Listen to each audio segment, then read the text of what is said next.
We've been thinking together in these past many weeks and months about all that Jesus taught. గత కొన్ని వారములుగా నెలలుగా యేసు బోధించినదంతయు అనే దాన్ని మనం ధ్యానిస్తూ ఉన్నాం.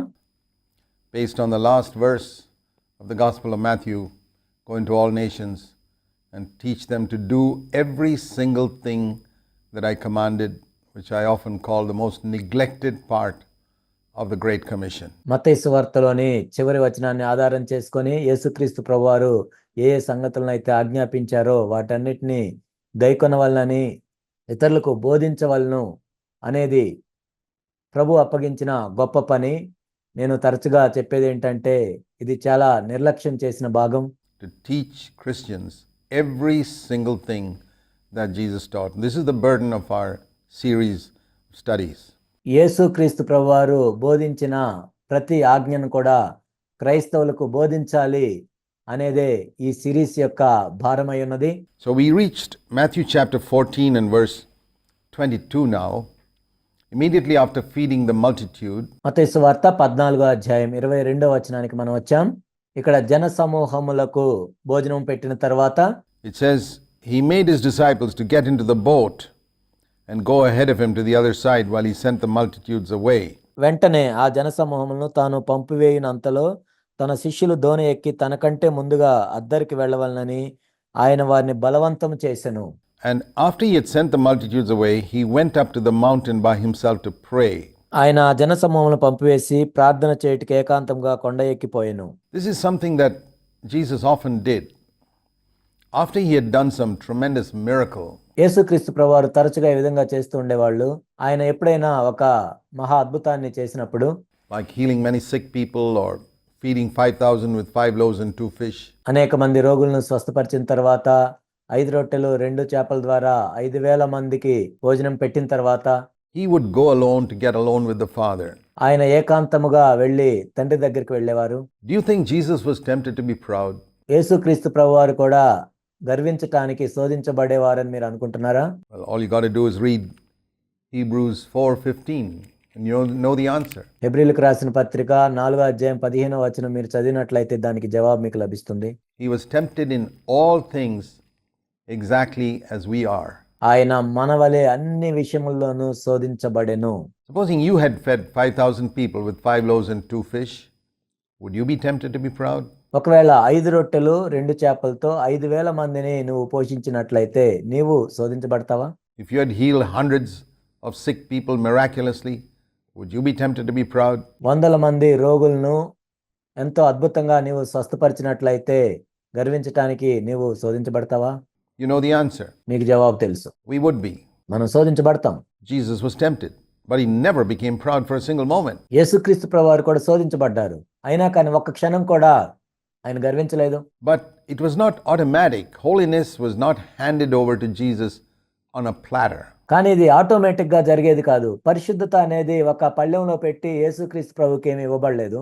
What do we learn from Jesus' life? What does he teach us from his life? యేసుక్రీస్తు ప్రభువారి జీవితంలో మనం ఏమి నేర్చుకోవచ్చు? ఆయన జీవితం ద్వారా ఆయన మనకేమి నేర్పిస్తున్నారు? That after God has used you, get alone with God and give him the glory. దేవుడు నిన్ను వాడుకున్న తర్వాత నీవు దేవుని దగ్గరికి ఏకాంతంగా వెళ్ళి దేవునికి మహిమను చెల్లించాలి. And acknowledge that it was through his power.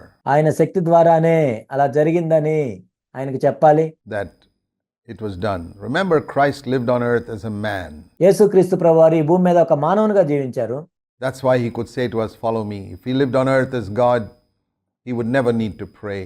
అందుకే నన్ను వెంబడించడని ఆయన చెప్పారు. ఒకవేళ ఆయన దేవుడిగా ఈ భూమి మీద జీవించినట్లయితే ఆయన ప్రార్థన చేయాల్సిన అవసరం లేదు. He would never be tempted because God is never tempted. ఆయన శోధించబడేవారు కాదు, ఎందుకంటే దేవుడు కీడు విషయమై శోధింపబడనేరడు. And he could never say to us, follow me. An angel flying with wings across a river could never ask us to follow him. అప్పుడు దేవుడుగా ఉంటే నన్ను వెంబడించడని ఆయన చెప్పి ఉండేవాడు కాదు. ఒక దేవదూత రెక్కలతో ఒక నదిని దాటి నన్ను వెంబడించని చెప్పలేదు. And if Christ had come to earth as God, he could never say the words, follow me. క్రీస్తు కూడా ఒక దేవునిగా ఈ భూమి మీదకి వచ్చినట్లయితే నన్ను వెంబడించడని ఆయన చెప్పలేడు. We could boldly say to him, Lord, we cannot follow you. అప్పుడు మనం కూడా ధైర్యంగా చెప్పొచ్చు, ప్రభువా నిన్ను మేము వెంబడించలేమని. Don't tease us. You had powers that we don't have. మమ్మల్ని టీజ్ చేయొద్దు, ఎందుకంటే నీకున్న శక్తి మాకు లేదు కదా. He could say to all his disciples and to us today, follow me. ఆయన తన శిష్యులతో చెప్పాడు, మనందరితో కూడా చెప్పింది ఏంటంటే నన్ను వెంబడించుడి.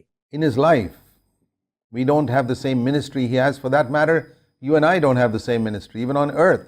ఆయన జీవితాన్ని బట్టి మనల్ని వెంబడించమని చెప్పారు, కానీ ఆయన పరిచర్యను బట్టి కాదు. As human beings, we all don't have the same ministry. You can't do what I do, and I can't do what you do. యేసుక్రీస్తు ప్రభు యొక్క పరిచర్యను మనం చేయలేము. నిజానికి చూసినట్లయితే మనుషులముగా నీవు చేసిన పరిచర్య నేను చేయలేను, నేను చేసిన పరిచర్య నీవు చేయలేవు. మనం వేరు వేరు పరిచర్యలను కలిగి ఉంటాం. We have different functions in the body. క్రీస్తు యొక్క శరీరంలో మనము రకరకాల పనులు కలిగి ఉంటాం. The hand cannot do what the liver does, ఒక కాలేయం చేసే పని చేయి చేయలేదు, and the legs can't do what the kidneys do. మూత్రపిండాలు చేసే పని కాళ్ళు చేయలేవు. We have different functions in the body. In the body of Christ also, we all have different functions. దేహములో రకరకాల పనులు ఉన్నట్లుగా క్రీస్తు యొక్క శరీరంలో కూడా రకరకాల పనులు ఉంటాయి. So when it comes to ministry, we can't do what Christ did. పరిచర్య విషయానికి వస్తే క్రీస్తు చేసిన పరిచర్యను మనం చేయలేము. And you can't do what, for that matter, what I'm doing. And I can't do, for that matter, what you're doing. ఆ విషయానికి వస్తే నేను చేసే పరిచర్య నువ్వు చేయలేవు, నువ్వు చేసేది నేను కూడా చేయలేను. Ministry is different, but I can follow your example if you're following Christ. పరిచర్య వేరు, కానీ నీవు క్రీస్తుని వెంబడిస్తున్నట్లయితే నేను నిన్ను వెంబడించగలను. And you can follow my example if I'm following Christ. నేను క్రీస్తుని వెంబడిస్తున్నట్లయితే మీరు నన్ను పోలి నడుచుకోవచ్చు. And in Christ's life, in the way he lived, by the principles by which he lived, there I can follow him. క్రీస్తు జీవితాన్ని బట్టి ఆయన ఏ నియమాలతో అయితే ఆయన జీవించాడో దాన్ని బట్టి నేను ఆయన వెంబడించవచ్చు. We read in Luke chapter 5 and verse 15. లూకాసు వార్త 5వ అధ్యాయం 15వ వచనంలో మనం చూస్తాం. The news about Jesus was spreading further, అయితే ఆయన గూర్చిన సమాచారం మరి ఎక్కువగా వ్యాపించెను. and great multitudes were gathering to hear him, to be healed of their sicknesses, and thousands were being healed. బహు జన సమూహములు ఆయన మాట వినుటకును తమ రోగములను కుదుర్చుకొంటుకును కూడి వచ్చుచుండెను. వేల మంది స్వస్థత పొందుతున్నారు. Literally healed, not this fake type of healing that you see in healing campaigns today, where some guy's invisible backache is healed, or నిజంగా అక్కడ స్వస్థత పొందుతున్నారు. ఈ రోజుల్లో లాగా నకిలీ స్వస్థత సభల్లాగా ఎక్కడో కనపడిని నడునొప్పి తగ్గింది అన్నట్లు కాదు. little hearing problems improved 10%. Not these type of fake healings. నాకు అంతకుముందు వినపట్లేదు, ఇప్పుడు 10% బాగుపడింది అని ఇలాంటి నకిలీ స్వస్థతల గురించి కాదు అక్కడ. But or psychosomatic healings where changed mental attitude brings healing. These were absolutely supernatural healings. People born blind, born lame were being raised up and healed completely. లేక సైకోసోమాటిక్ స్వస్థతలు కాదు, ఏదో మన వైఖరి మార్చుకుంటే బాగుపడే రోగముల గురించి కాదు. ఇక్కడ యేసుక్రీస్తు ప్రభువారు స్వస్థపరిచింది ఎవరినంటే పుట్టు గ్రుడ్డివారిని, పుట్టు కుంటివారిని, వారిని లేవనెత్తినట్లుగా మనం చూస్తున్నాం, వారిని స్వస్థపరిచినట్లుగా మనం చూస్తున్నాం. Hundreds and thousands, immediate. It was not a gradual sort of thing that took place over a period of months. Immediate, instantaneous, miraculous healing of hundreds and thousands. ఇక్కడ వందల మంది, వేల మంది వెంటనే స్వస్థపరచబడ్డారు. ఏదో కొన్ని వారాలు, నెలలు తీసుకొని కాదు, వెంటనే వీళ్ళందరూ స్వస్థపరచబడ్డారు. Was Jesus tempted to be proud? Sure. వీటన్నిటిని బట్టి యేసుక్రీస్తు ప్రభువారు గర్వించడానికి శోధించబడ్డారా? నిశ్చయంగా. But he never became proud, not for an atom, not for a fraction of a second did he have an atom of pride in him. ఆయన శోధించబడ్డారు, కానీ ఒక్క క్షణము కూడా, ఒక అణువంత గర్వం కూడా ఆయన కలిగి ఉండలేదు. Because Luke 5:16 says he would often slip away into the wilderness to pray. That's what I learned from Jesus' life. That's what he teaches me. లూకా 5:16లో మనం చూసినట్లయితే ఆయన తరచుగా ప్రార్థన చేయుటకు అరణ్యంలోనికి వెళ్ళుచుండెను. అదే నేను యేసు ప్రభు యొక్క జీవితం నుండి నేర్చుకున్నాను, అదే ఆయన బోధిస్తూ ఉన్నారు. That when we are used by God in some wonderful way, I need to slip away into the wilderness to pray. I like that word, slip away. అద్భుతమైన విధానంలో దేవుని చేత వాడబడినప్పుడు ఏకాంతంగా దేవుని దగ్గరికి వెళ్ళటం, తప్పించుకొని వెళ్ళెను అనే మాట నాకు ఇష్టం. ఇక్కడ Slip away means, while a number of people are talking together, say 10 or 12 people talking together, and involved in the conversation, all of a sudden they look around and say, hey, where's Jesus? తప్పించుకొని వెళ్ళటం అంటే అక్కడ 10 మందో 12 మందో మాట్లాడుతూ ఉన్నారు. కానీ వాళ్ళు తర్వాత చూసినట్లయితే యేసు ఎక్కడున్నాడు అని చూసుకున్నట్లుగా ఉంటుంది. He left us. When did he leave us? We don't even know when he left us. ఈయన ఎప్పుడు వెళ్ళిపోయాడో కూడా మనకు తెలియదే. That's the meaning of slip away. అది తప్పించుకొని వెళ్ళటం అంటే. It's not getting up and saying, hey fellas, I'm going for a time of prayer, excuse me. It wasn't like that. లేచి నిలబడి నేను ఇప్పుడు ప్రార్థన చేయటానికి వెళ్తున్నాను అని చెప్పి వెళ్ళటం కాదు. No, there was no announcement. ఎవరికి అలా ప్రకటించి వెళ్ళలేదు ఆయన. He just quietly, while the conversation was going on, he would slip away quietly in such a way they wouldn't even know that he's gone. అక్కడ అందరూ మాట్లాడుకుంటున్నారు. ఆయన ఎవరికి చెప్పకుండా వెళ్ళిపోయాడు. ఆయన వెళ్ళిపోయినట్లు కూడా ఎవరు గమనించలేదు. That's the way to go. Get alone with God and pray. ఆ విధంగా ఏకాంతంగా దేవుని దగ్గరికి వెళ్ళి ప్రార్థన చేయాలి. Not to make big announcements and to speak later on about it during my time of prayer. God spoke to me and all this pompous stuff. ఏదో పెద్ద ప్రకటన చేసి ప్రార్థన చేయటానికి వెళ్ళి తర్వాత వచ్చి నేను ప్రార్థన చేసేటప్పుడు దేవుడు నాతో ఇది మాట్లాడాడు అని చెప్పుకోవటం కాదు. Or while I was fasting for 3 weeks, the Lord said this to me. నేను 3 వారాలు ఉపవాస ప్రార్థన చేస్తున్నప్పుడు దేవుడు నాతో ఇది మాట్లాడాడు అని చెప్పుకోవటం కాదు. All this type of garbage, complete disobedience. ఇదంతా చెత్తతో సమానం. ఇదంతా దేవుని యొక్క వాక్యానికి అవిధేయత చూపించటం. To what Jesus says in Matthew chapter 6, that when you fast, don't tell anybody about it. When you pray, don't let anyone know that you're praying. మత్తయి సువార్త 6వ అధ్యాయంలో యేసుక్రీస్తు ప్రభువారు చెప్పినట్లుగా నీవు ప్రార్థన చేసేటప్పుడు ఎవరికి తెలియకుండా చేయమని చెప్పారు. నీవు ఉపవాసం ఉన్నప్పుడు ఎవరికి తెలియకుండా ఉండమని చెప్పారు. I have seen that Christians who fast and pray are the ones who disobey that command the most. నేను క్రైస్తవుల్లో చూసింది ఏంటంటే ఎవరైతే ఉపవాసం ఉండి ప్రార్థనలు చేస్తారో ఆ వచనానికి వాళ్ళే ఎక్కువ అవిధేయత చూపిస్తూ ఉంటారు. They have a tremendous lust to inform others how long they fasted. వాళ్ళు ఎంతకాలం ఉపవాసం ఉన్నారో చెప్పాలని వాళ్ళు ఎంతో మోహంతో ఉంటారు ఇతరులకు తెలియజేయాలని. That they fasted. They have a tremendous lust to inform others how long they prayed. How do you know these men of God pray for 2 hours every day like you? కాబట్టి వాళ్ళు ఎంతకాలం ఉపవాసం ఉండి ప్రార్థన చేశారని ఇతరులకు తెలియజేయడానికి ఎంతో దురాశను కలిగి ఉంటారు. ఒక దైవజనుడు 2 గంటలు ప్రార్థన చేశారు, 3 గంటలు ప్రార్థన చేశారని ఎలా తెలుస్తుంది? Hear stories. They must have told someone. వాళ్ళు ఎవరికో చెప్పుంటారు. I mean, if their family members may know it. If it's spoken by others, it's okay. But if they themselves inform others.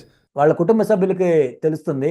ఒకవేళ వాళ్ళు ఇతరులకు చెప్తే సరే కానీ వీళ్ళే చెప్పుకోకూడదు. They are violating, disobeying Matthew chapter 6. మత్తయి సువార్త 6వ అధ్యాయంలోని వచనాలకు వాళ్ళు నేరుగా అవిధేయత చూపిస్తూ ఉన్నారు. Where he said, when you pray, don't let anybody know about it. నీవు ప్రార్థన చేసినప్పుడు అది ఎవరికి తెలియకూడదు. When you fast, don't let anyone know about it. When you give money, don't let anyone know about it. నీవు ఉపవాసం ఉన్నప్పుడు అది ఎవరికి తెలియకూడదు. నీవు డబ్బులు ఇచ్చినప్పుడు కూడా అది ఎవరికి తెలియకూడదు. Much disobeyed commands by Christians. క్రైస్తవులు బాగా అవిధేయత చూపించే వాక్యాలు ఇవి. So Jesus would slip away and pray, and that's what we see here after feeding the 5,000 in Matthew 14 and verse 23. యేసుక్రీస్తు ప్రభువారు తప్పించుకొని వెళ్ళి ప్రార్థన చేస్తూ ఉండేవాళ్ళు. ఇక్కడ 5,000 మందికి భోజనం పెట్టిన తర్వాత మత్తయి సువార్త 14:22లో మనం చూస్తున్నాం. He went up to the mountain to pray, and when it was evening, he was there alone. మత్తయి 14:23 ఆయన జనసమూహమును పంపివేసి ప్రార్థన చేయుటకు ఏకాంతంగా కొండ ఎక్కిపోయి సాయంకాలం అయినప్పుడు ఒంటరిగా ఉండెను. That's why in his entire life he never sinned. అందుకే ఆయన జీవితం మొత్తంలో మనం చూసినట్లయితే ఎప్పుడు పాపం చేయలేదు. Not even for a moment. There was not even for a fraction of a second was there pride in him. He was tempted. ఆయన ఒక్క క్షణం కూడా ఫ్రాక్షన్ ఆఫ్ సెకండ్ కూడా ఆయన గర్వించలేదు. ఆయన శోధించబడ్డాడు. Thoughts of pride would be flashed into his mind by the devil, I'm sure. He overcame them. అపవాది నుండి గర్వపు తలంపులు ఆయనకు వచ్చే ఉంటాయి. అయితే ఆయన వాటిని జయించారు. Because he'd get alone with his father. ఎందుకంటే ఆయన ఏకాంతంగా తండ్రి దగ్గరికి వెళ్ళాడు కాబట్టి. Now, if he was not like us, if he had come here as God, then he would not need to get alone like that in prayer. ఒకవేళ ఆయన మనవలే కాకుండా దేవునిగా వచ్చినట్లయితే ఆయన ప్రార్థన చేయాల్సిన అవసరం లేదు. Prayer is the expression of weakness and helplessness. ప్రార్థన అనేది బలహీనతకు నిస్సహాయతకు గుర్తు. It's only a weak person who prays. బలహీనుడు మాత్రమే ప్రార్థన చేస్తాడు. It's because we think we are so strong that we don't pray so much. It's మనం బలవంతులం అని మనం అనుకుంటాం కాబట్టి ఎక్కువగా మనం ప్రార్థన చేయము. because we think we are so capable మనకెంతో సామర్థ్యం ఉందని మనం అనుకుంటాం కాబట్టి. that we don't depend upon God for our service, and that's why our results are so shallow. అందుకే మన సేవలో మనం దేవుని మీద ఆధారపడం. అందుకే మన ఫలితాలు చాలా బలహీనంగా ఉంటాయి. And that's why we so frequently fall into pride and many other sins. అందుకే తరచుగా మనం గర్వంలోను అనేక ఇతర రకాల పాపాల్లో పడిపోతూ ఉంటాం. But Jesus recognized his limitation as a human being. He told his disciples, "Watch and pray," he said in Gethsemane, "otherwise you will fall in the time of temptation." యేసుక్రీస్తు ప్రభువారు మానవునిగా తనకున్న పరిమితుల్ని ఆయన తెలుసుకున్నారు కాబట్టి గెత్సెమనే తోటలో శిష్యులతో కూడా ఈ విధంగా చెప్పారు, మెలకుగా ఉండి ప్రార్థన చేయండి, లేనట్లయితే మీరు శోధనలో ప్రవేశిస్తారని. You will definitely fall. మీరు తప్పకుండా పడిపోతారు. But Peter and James and John were self-confident like a lot of Christians today in Garden of Gethsemane. They said, "Oh, we're okay. We are not going to fall." When they went to sleep. పేతురు, యాకోబు, యోహాన్లు ఎంతో బలవంతులుగా ఉండి ఈనాడు అనేక మంది క్రైస్తవుల వలె మేము బాగానే ఉన్నాం, మేమేం పడిపోము అని వాళ్ళు నిద్రపోయారు. But Jesus prayed. కానీ యేసు ప్రభు ప్రార్థన చేశారు. Because he said, I'm a man, I'm weak, I need to pray. నేను మానవుణ్ణి, నేను బలహీనుణ్ణి, నేను ప్రార్థన చేయాలి. And the disciples did not recognize their weakness and they slept. What happened in the moment of temptation? శిష్యులు వాళ్ళ బలహీనతల్ని గుర్తెరగకుండా వాళ్ళు నిద్రపోయారు. కానీ మరి శోధన వచ్చినప్పుడు ఏం జరిగింది? Peter took out his sword and chopped off somebody's ear. He fell in the moment of temptation. పేతురు తన కత్తి తీసుకొని ఒక వ్యక్తి యొక్క చెవిని నరికాడు. తనకు శోధన వచ్చినప్పుడు పేతురు పడిపోయాడు. But Jesus did not, because he had prayed. కానీ యేసుక్రీస్తు ప్రభువారు ప్రార్థన చేశారు కాబట్టి ఆయన పడిపోలేదు. He healed the man's ear. ఆ వ్యక్తి యొక్క చెవిని ఆయన స్వస్థపరిచారు. This is the difference, and I want to tell you in Jesus' name, the reason why you fall and fall and fall and fall in temptation is because you have not listened to the words of Jesus saying, "Watch, be alert." ఇదే తేడా. యేసు నామములో నేను చెప్తున్నాను, మీరెందుకు పడిపోతూ ఉన్నారంటే యేసు ప్రభు చెప్పిన మాటలను మీరు పట్టించుకోవట్లేదు. మీరు శోధనలోనికి ప్రవేశించకుండా మెలకుగా ఉండి ప్రార్థన చేయమని ప్రభు చెప్పారు. And pray, otherwise you will fall into temptation. Recognize your weakness, recognize your helplessness. నీ బలహీనతను గుర్తెరుగు, నీ నిస్సహాయతను గుర్తెరుగు. Lean upon God, and especially after God has used you in some wonderful way. దేవుని మీద ఆధారపడు. ముఖ్యంగా దేవుడు నిన్ను ఒక అద్భుతమైన విధానంలో వాడుకుంటే. And so after he fed the 5,000, he got alone into the mountain to pray. This is what Jesus has taught us by his life, all that Jesus taught. ఆయన 5,000 మందికి భోజనం పెట్టిన తర్వాత ఆయన ప్రార్థన చేయడానికి వెళ్ళారు. ఆయన జీవితం ద్వారా ఇదే మనకు బోధిస్తున్నారు. యేసు బోధించినదంతయు. Here is what Jesus teaches me by his life. తన జీవితం ద్వారా యేసుక్రీస్తు ప్రభువారు నాకు ఇదే బోధిస్తున్నారు ఇక్కడ. And I need to practice it. నేను దీన్ని అభ్యాసం చేయాలి. And now we read that remember it was Jesus who urged his disciples. It says in verse 22, it's a very interesting word. ఇక్కడ యేసుక్రీస్తు ప్రభువారు తన శిష్యుల్ని ఈ విధంగా వెళ్ళమని చెప్తున్నారు. 22వ వచనము. ఇది ఎంత ఆసక్తికరమైంది చూడండి. In the margin it says literally the Greek word means compelled. ఇక్కడ మార్జిన్ లో చూసినట్లయితే బలవంతము చేసెను అని ఉంటుంది. He compelled his disciples, Matthew 14:22, to get into the boat and go to the other side. మత్తయి సువార్త 14:22. శిష్యులు దోణి ఎక్కి తనకంటే ముందుగా అద్దరికి వెళ్ళని ఆయన వారిని బలవంతము చేసెను. Just think of it. That means they didn't want to go. దీని గురించి ఒకసారి ఆలోచించండి. అంటే ఏంటంటే వాళ్ళు వెళ్ళటానికి ఇష్టం లేదు వాళ్ళకి. They said, "No, Lord, we'll stay here." లేదు ప్రభు, మేము ఇక్కడే ఉంటాం. No, he says, "You must go. You must get into the boat and go." ప్రభు ఏం చెప్తాడు? లేదు, మీరు వెళ్ళాలి, మీరు దోణి ఎక్కి వెళ్ళండి. They said, No, Lord, we'll stay here." "No, you have to go." లేదు ప్రభు, మేము ఇక్కడే ఉంటాం అని చెప్తే ప్రభు ఏమన్నాడు? లేదు, మీరు వెళ్ళాల్సిందే. He compelled them. వారిని బలవంతం చేశారు ప్రభు. And so finally, reluctantly, they got into the boat and went off. మొత్తానికి అయిష్టంగానే వాళ్ళు దోణి ఎక్కి వెళ్తూ ఉన్నారు. Now there were two reasons for it. One, Jesus wanted to be alone. There are times when we need to send everybody away. దీనికి 2 కారణాలు ఉండొచ్చు. ఒకటి ఏంటంటే యేసుక్రీస్తు ప్రభువారు ఏకాంతంగా ఉండాలని. కొన్ని సమయాలు ఏంటంటే మనం అందరినీ పంపించేయాల్సిన సమయాలు ఉంటాయి. Even when they don't want to go, you got to compel them to go and say, "Listen, I got to get alone now." ఒకవేళ వాళ్ళకి వెళ్ళటానికి ఇష్టం లేకపోయినా వాళ్ళని పంపించి వేసి నేను ఏకాంతంగా వెళ్ళాలి. So he didn't tell them why he was sending them away, but there were two reasons. One, he wanted to get alone for prayer. వాళ్ళకి చెప్పలేదు, కానీ 2 కారణాలు ఉన్నాయి వాళ్ళని పంపించి వేయటానికి. ఒకటి ఏంటంటే ఆయన ఏకాంతంగా వెళ్ళి ప్రార్థన చేసుకోవాలి. And the second was he wanted to teach them something in the lake. రెండోది ఏంటంటే ఆ సరస్సులో వాళ్ళు వెళ్ళేటప్పుడు ఆయన వారికి ఒక విషయం బోధించాల్సిన అవసరం ఉంది. When the boat was already some quite a distance from the land, many stadia, that means many hundreds of feet from the land. అప్పటికే ఆ దోణి చాలా దూరం వెళ్ళింది, కొన్ని వందల అడుగుల దూరం వెళ్ళింది భూమి నుండి. It was battered by the waves, for the wind was contrary. గాలి ఎదురైనందున అలల వలన కొట్టబడుతూ ఉంది. Now listen to this. What do we learn from this of Jesus' dealings with us? దీని నుండి మనం ఏమి నేర్చుకోవచ్చు? యేసుక్రీస్తు ప్రభువారు మనల్ని ఏ విధంగా నిర్వహిస్తున్నారు? If they had disobeyed God, if they had disobeyed the Lord and not got into the boat and gone into the lake, they wouldn't have faced the storm. ఒకవేళ వాళ్ళు ప్రభువుకి అవిధేయత చూపించి అక్కడే ఉన్నట్లయితే వాళ్ళు ఈ తుఫాన్లో చిక్కుకొని ఉండేవాళ్ళు కాదు. They wouldn't have been battered by the waves. అలల చేత వాళ్ళు కొట్టబడేవాళ్ళు కాదు. It's when they obeyed the Lord that they faced the problems. ప్రభువుకి విధేయత చూపించారు కాబట్టి వాళ్ళు ఈ సమస్యను ఎదుర్కొంటున్నారు. Don't you see that? He compelled them to go. They went. ఇక్కడ మీరు చూడటం లేదా? మొత్తానికి వాళ్ళు వెళ్ళారు. And they faced the waves battering their boat and the storm. And verse 24, the wind was contrary. Look at that. ఆ తర్వాత ఏమైందంటే గాలి ఎదురైంది, అలల వలన వాళ్ళు కొట్టబడుతూ ఉన్నారు. 24వ వచనం. When do we face storms in life, contrary winds and trials? It's when we obey the Lord. మనము ప్రభువుకి విధేయత చూపించినప్పుడే మన జీవితంలో తుఫాన్లు వస్తాయి, మనకి గాలి ఎదురవుతూ ఉంటుంది, అలల చేత కొట్టబడుతూ ఉంటాం. If you disobey the Lord, you probably won't face many problems. ఒకవేళ నువ్వు దేవునికి అవిధేయత చూపించినట్లయితే అనేక సమస్యలు నువ్వు ఎదుర్కోవు. That's what we learn from this passage. ఈ వాక్య భాగం నుండి మనం అదే నేర్చుకుంటాం. When we obey, we face storms. The winds battering our life and our home.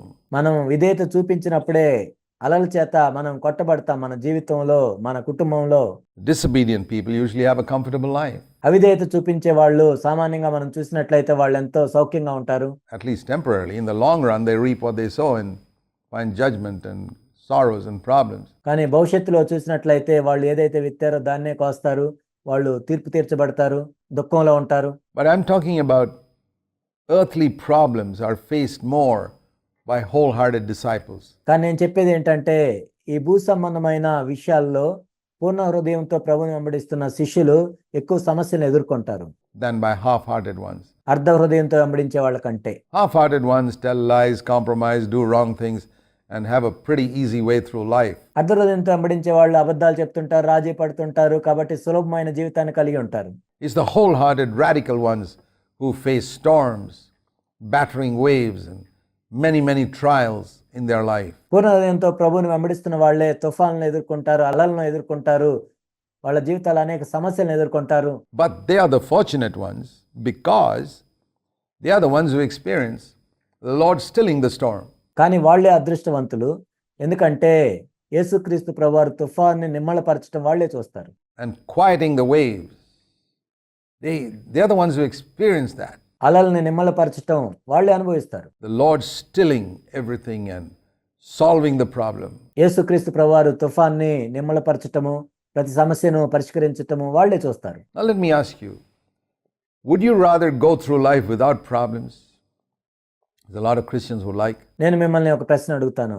ఏ సమస్య లేకుండా మీరు జీవితంలో వెళ్ళాలనుకుంటున్నారా అనేక క్రైస్తవుల వలె? Or would you like to face problems and see Almighty God delivering you from one after the other and you have a remarkable testimony to give to others? లేక మీరు అనేక సమస్యల ద్వారా వెళ్ళి సర్వశక్తిమంతుడైన దేవుడే వాటిని తీర్చిన తర్వాత అనేక మందికి సాక్ష్యం చెప్పడానికి అనుభవాన్ని కలిగి ఉండాలనుకుంటున్నారు. So don't ever pray, Lord, don't give us any problems. ప్రభువా మాకు ఏ సమస్యలు ఇవ్వద్దు అని ఎప్పుడు ప్రార్థన చేయొద్దు. Think if a Sunday school children were being taught stories like this. Sunday school పిల్లలకి ఇలాంటి కథలు చెప్తే ఎలా ఉంటుందో చూడండి మీరు. Jesus went to a marriage in Cana and fortunately they had ordered enough food and wine for everybody. They never ran short. యేసుక్రీస్తు ప్రభువారు కానా వివాహానికి వెళ్ళారు. వాళ్ళు ఏంటంటే ముందుగానే బాగా ప్రణాళిక వేసుకొని సరిపోయినంత భోజనాన్ని వాళ్ళు ఆర్డర్ చేశారు, ద్రాక్ష రసాన్ని కూడా ఆర్డర్ చేశారు. Children say, that's a boring story. I don't want to hear that. అప్పుడు పిల్లలు ఏమంటారంటే ఇది చాలా విసుగు పుట్టించే కథ, నేను విన్నాను చెబుతారు. But when they say, hey, the wine ran out and Jesus turned the water into wine. Wow, look at that. కానీ ద్రాక్ష రసం అయిపోయింది, యేసుక్రీస్తు ప్రభువారు నీటిని ద్రాక్ష రసంగా మార్చారు అంటే వాళ్ళు ఎంతో బాగా వింటారు. Or a story like this. There were 5,000 men and many women and children who were sitting listening to Jesus. లేక ఇంకో కథను మనం చూసినట్లయితే అక్కడ 5,000 మంది పురుషులు ఉన్నారు, అనేక మంది స్త్రీలు ఉన్నారు, పిల్లలు ఉన్నారు. And then they were all hungry, but fortunately everybody had brought their lunch packets. So they opened it and started eating.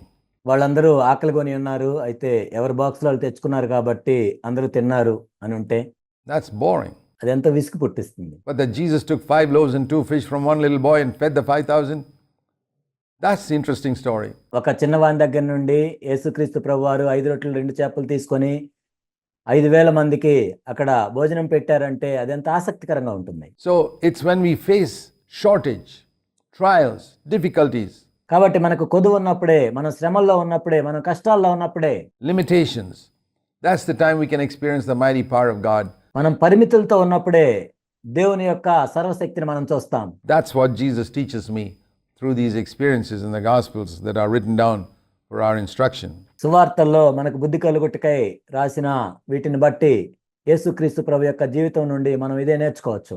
And same way here, the wind was contrary, and in the fourth watch of the night, verse 25, Jesus came walking on the sea. అదేవిధంగా ఇక్కడ మనం చూసినట్లయితే గాలి ఎదురైనందున అలల వలన కొట్టబడుతూ ఉన్నారు.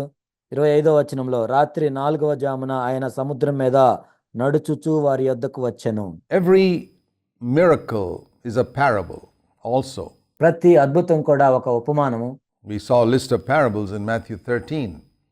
Here is a parable. This miracle is a parable. మత్తయి సువార్త 13వ అధ్యాయంలో మనము అనేక ఉపమానాలు చూసాము.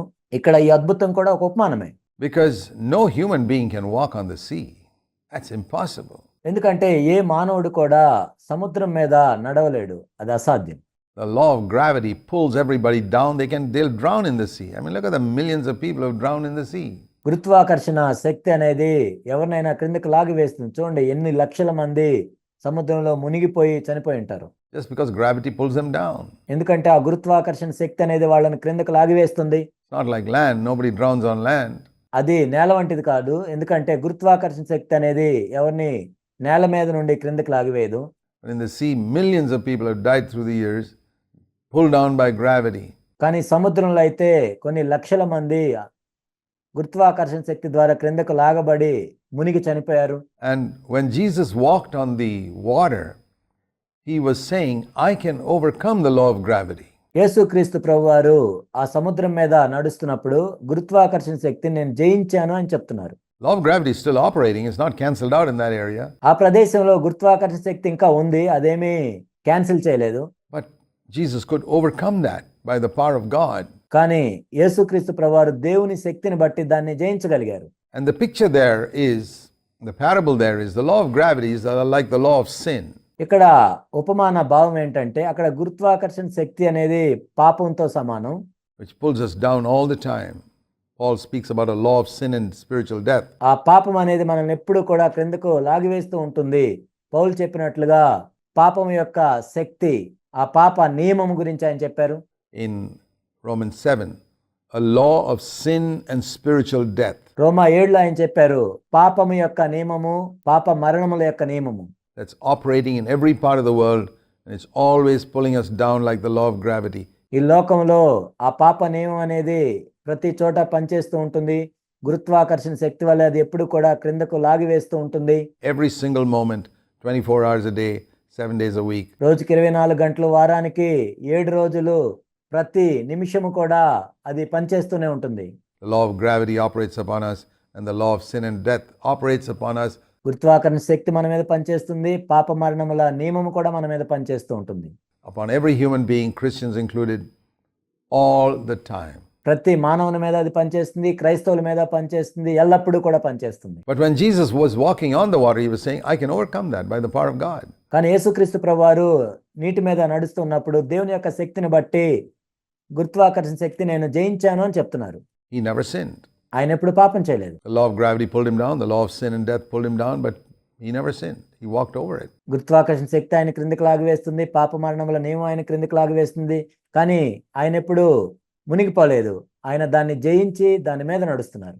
It says in Hebrews 5:7 that Jesus prayed with loud crying and tears to be saved from that law of sin and death. Hebrew 5:7 మనం చూస్తాం, ఆయన మహారోదనతోనూ కన్నీళ్లతోనూ విజ్ఞాపన చేశారు, ఎందుకంటే ఆత్మ సంబంధమైన మరణము నుండి రక్షించబడాలని. And he was heard. ఆయన ప్రార్థన అంగీకరించబడింది. That the law of death couldn't pull him down. ఆ మరణం యొక్క నియమము ఆయన క్రిందకు లాగివేయలేదు, ఆయన ప్రార్థన ఆలకించబడింది. He was heard because of his godly fear.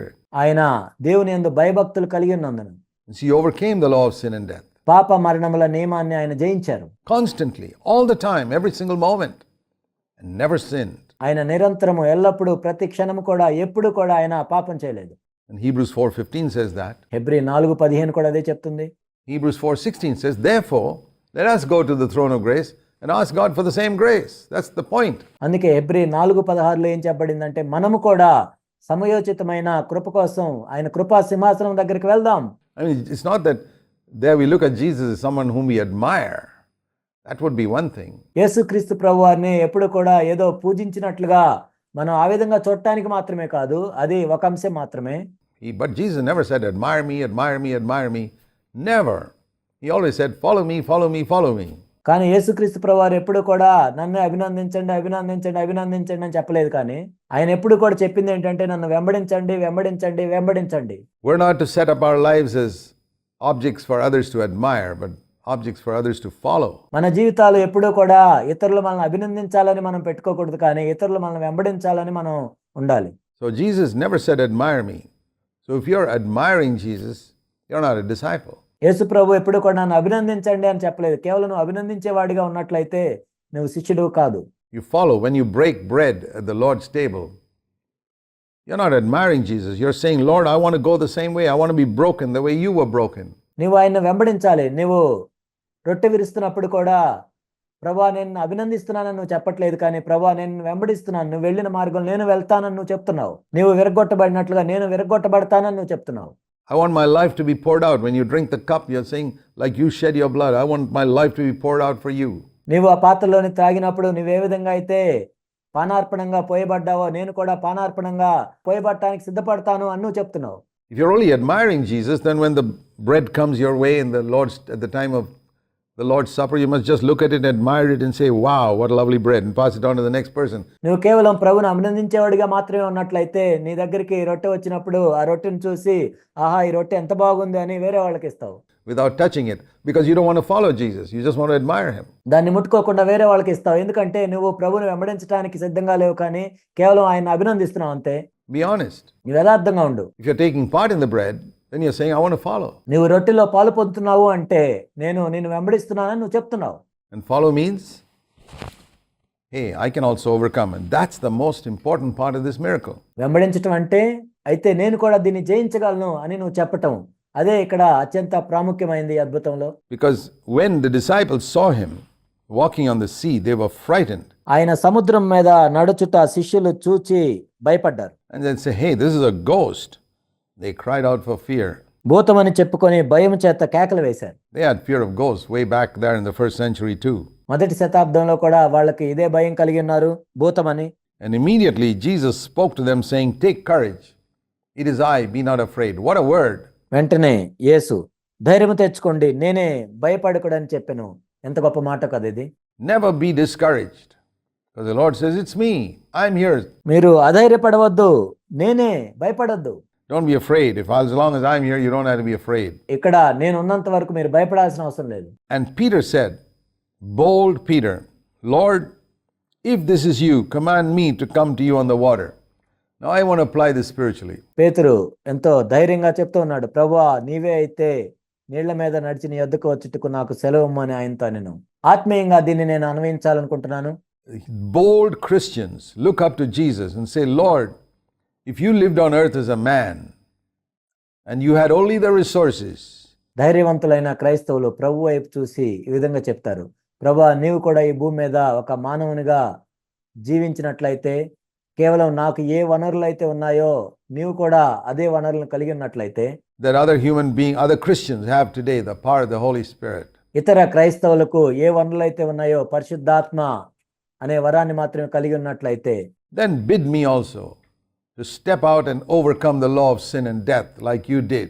ప్రభువా నీవు జయించినట్లుగా ఆ పాప మరణ నియమాన్ని జయించడానికి నాకు సహాయం చేయండి. If you can do it, I can do it. That's the boldness of faith. నీవు జయించగలిగినట్లయితే నేను జయిస్తాను, అదే విశ్వాసంతో కూడిన ధైర్యం. And Peter was the one who said it. The others said, "Oh, we're not so sure. We better stay in the comfort of this." పేతురు ఆ విధంగా చెప్పాడు. మిగతా వాళ్ళు అయితే మనకు తెలియదు ఏం జరుగుతుందో, మనం సౌఖ్యంగా ఇక్కడే కూర్చుందాం. Boat, because the law of sin and death will take over and we'll drown. The law of gravity will take over ఈ ధోనిలోనే మనం కూర్చుందాం, లేనట్లయితే ఆ గురుత్వాకర్షణ శక్తి మనల్ని ముంచివేస్తుంది, పాప మరణ నియమము మనల్ని ముంచివేస్తుంది. But Peter said, if you can do it, Lord, I can do it. Come, tell me to come. ప్రభువా, నీవు చేసినట్లయితే నేను కూడా చేస్తాను, నేను నీ యొద్దకు వచ్చుటకు నాకు సెలవిమ్ము.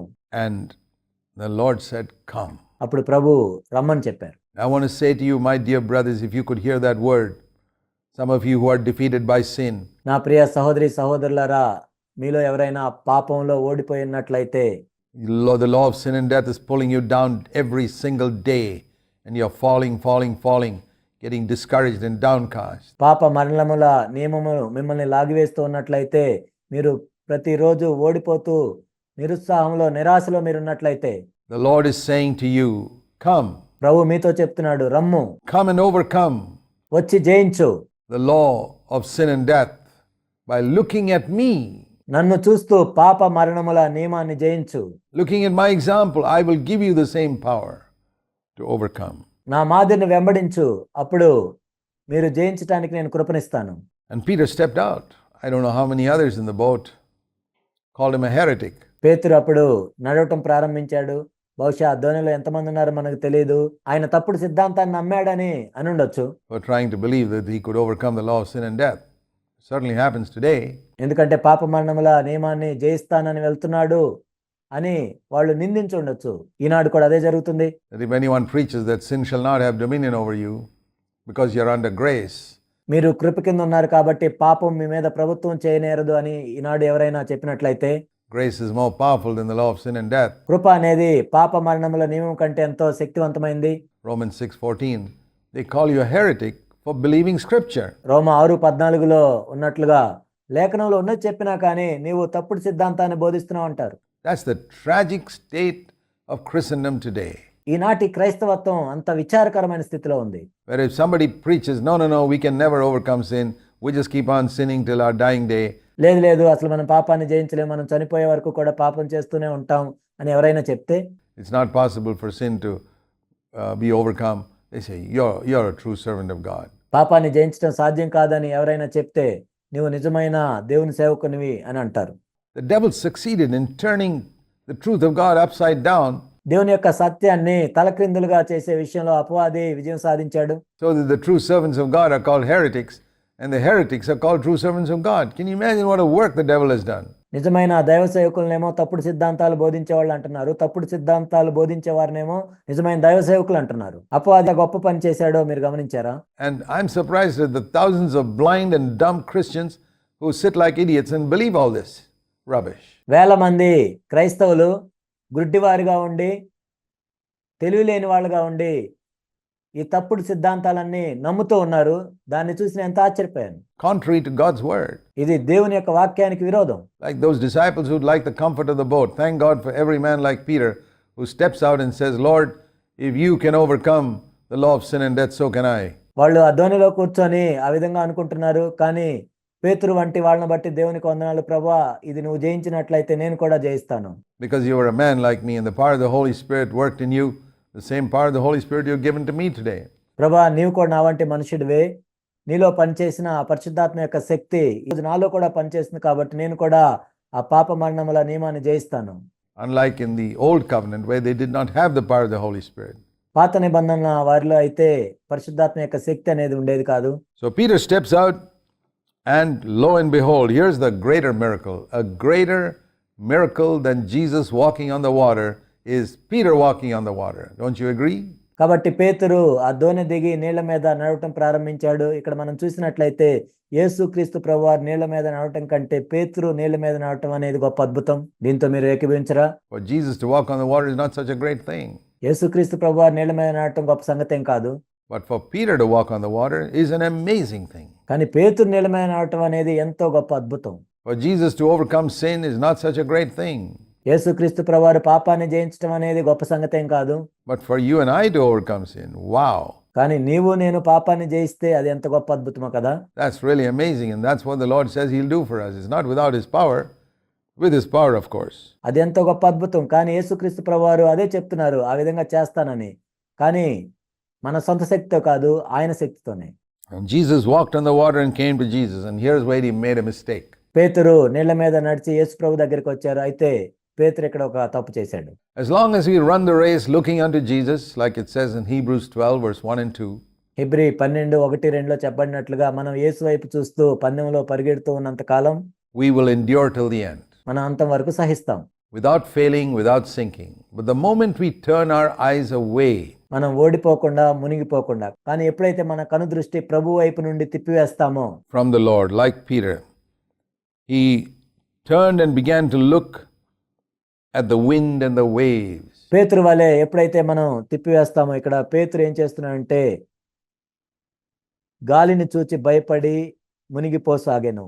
When we turn our eyes away from Christ and his example and began to compare ourselves with other people who are drowning in the sea and become proud, మన కనుదృష్టి యేసు ప్రభు వైపు కాకుండా ఎవరైతే సముద్రంలో మునిగిపోతున్నారో వాళ్ళని చూసి మనం గర్విస్తూ ఉన్నట్లయితే, I'm not drowning, you begin to drown that very moment through pride. నేను మునిగిపోవట్లేదు అని నువ్వు అనుకుంటే వెంటనే నువ్వు మునిగిపోతావు, ఎందుకంటే నువ్వు గర్వించావు కాబట్టి. Or you look around at others and start criticizing them for something or the other, you drown. లేక ఇతరులను చూసి ఏదో ఒక విషయాన్ని బట్టి వాళ్ళ మీద నేరారోపణ చేస్తున్నట్లయితే నువ్వు మునిగిపోతావు. Or you look around at others and listen to their opinions about you and you get discouraged, you drown. లేక ఇతరుల వైపు చూసి నీ మీద వాళ్ళ అభిప్రాయాలను నువ్వు వింటూ ఉన్నట్లయితే నువ్వు మునిగిపోతావు. What's the solution? ఏంటి దీనికి పరిష్కారం? Don't look at them. Don't listen to them. వాళ్ళ వైపు చూడొద్దు, వాళ్ళు చెప్పే వినొద్దు. Look at Jesus. Let us run the race. And one translation says, looking away from everything else unto Jesus. యేసు వైపు చూస్తూ ఉండాలి. ఒక తర్జుమాలో ఈ విధంగా ఉంది, దేని వైపు చూడకుండా యేసు వైపు మాత్రమే చూస్తూ పరుగు పందెంలో ముందుకు పరిగెత్తాలి. Looking away from everyone else unto Jesus, fixing and focusing our vision on Christ alone. మరెవరి వైపు చూడకుండా యేసు వైపు మాత్రమే మన కనుదృష్టి ఉంచి ఆయన్ను చూస్తూ మాత్రమే మనం పందెంలో పరిగెత్తాలి. Who has overcome everything. సమస్తమును జయించిన వాడాయన.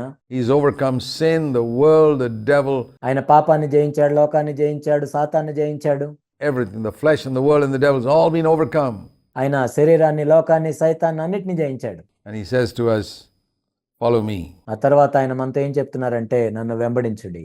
And so we read here that when Peter began to sink, what shall we do if we failed? కాబట్టి ఇక్కడ పేతురు మునిగిపోతున్నప్పుడు ఆయన ఏం చేశాడు, మనం పడిపోతున్నప్పుడు ఏం చేయాలి? There's a whole message here for the entire Christian life. మన క్రైస్తవ జీవితానికి కావాల్సినంత సందేశం ఉంది ఇక్కడ. What shall we do if we did turn our eyes away from the Lord in stupidity? మన బుద్ధిహీనతను బట్టి యేసు వైపు చూడటం మానివేస్తే తర్వాత ఏం చేయాలి మనం? And we begin to sink. అప్పుడు మనం మునిగిపోతుంటాం. We begin to fail. Is all hope gone? Do we have to drown? No. మన నిరీక్షణ అంతా విడిచిపెట్టి ఇంకా మునిగిపోతున్నాం అని అనుకోవాలా? లేదు. You got to cry out saying, Lord, save me. ప్రభువా నన్ను రక్షించని కేకలు వేయాలి. And immediately Jesus stretched. I like that word. Immediately. వెంటనే యేసు చెయ్యి చాపి, నాకెంతో ఇష్టమైన మాట ఇది, వెంటనే. That's the word I love in verse 31, Matthew 14:31. Immediately Jesus stretched out his hand. మత్తయి సువార్త 14:31. నాకెంతో ఇష్టమైన మాట ఇది, వెంటనే యేసు చెయ్యి చాపి. Said, oh, you have little faith. Why did you doubt? Took hold of him first. He didn't give him a warning or exhortation first. He held him. అతని పట్టుకొని, అల్పవిశ్వాసి ఎందుకు సందేహపడుతావని అతనితో చెప్పెను. మొట్టమొదటిగా ఆయన అల్పవిశ్వాసి అని ఇవి చెప్పలేదు, కానీ అతన్ని పట్టుకొనెను. And made him stand, then gave him the rebuke. ఆయన్ను మొట్టమొదట నిలబెట్టి ఆ తర్వాత గద్దించాడు. He didn't rebuke him first, because if he'd done that, Peter would have sunk to the bottom by then. మొట్టమొదట ఆయన గద్దించలేదు. మొట్టమొదటి గద్దించినట్లయితే అప్పటికే పేతురు మునిగిపోయి ఉండేవాడు పూర్తిగా. And the Lord holds us first and then rebukes us. Isn't that wonderful? మొట్టమొదట ప్రభు మనల్ని పట్టుకుంటాడు, ఆ తర్వాత గద్దిస్తాడు. ఇది ఎంతో అద్భుతం కాదా? That he makes us stand first before correcting us. మనల్ని సరిదిద్దటానికంటే ముందు ఆయన మనల్ని నిలబెడతాడు. But the thing I want you to see is, you got to cry out saying, Lord, save me immediately. And it says here, when Peter was beginning to sink, not when he hit the bottom of the sea. మీరు ఇక్కడ గమనించాల్సింది ఏంటంటే, ఇక్కడ పేతురు వెంటనే ప్రభువా నన్ను రక్షించని కేకలు వేశాడు. ఆయన ఎప్పుడు ఆ విధంగా కేకలు వేశాడు? ఆయన ఎప్పుడైతే మునిగిపోవటం మొదలుపెట్టాడో అప్పుడు కేకలు వేశాడు, అట్టడుక్కి చేరుకున్న తర్వాత కాదు. Don't wait till you hit the bottom of the sea before you call out. నువ్వు ప్రభువుని పిలిచేదానికంటే ముందు నువ్వు అట్టడుకు వెళ్ళేదాకా వేచి ఉండొద్దు. Ask Him now, while you're beginning, the very beginning of sinking. నువ్వు ఇప్పుడే అడగాలి, వెంటనే అడగాలి. ఎప్పుడైతే నువ్వు మునిగిపోవటం ప్రారంభించావో అప్పుడే అడగాలి వెంటనే. Call out to Him and say, Lord, save me. ప్రభువా నన్ను రక్షించు అని కేకలు వేయాలి. And immediately you'll find He stretches out His hand to help you. అప్పుడు వెంటనే ఆయన చేయి చాపి నీకు సహాయం చేస్తాడు. We'll continue our study in the next episode. తర్వాత ఎపిసోడ్లో మన అధ్యయనాన్ని మనం కొనసాగిద్దాం.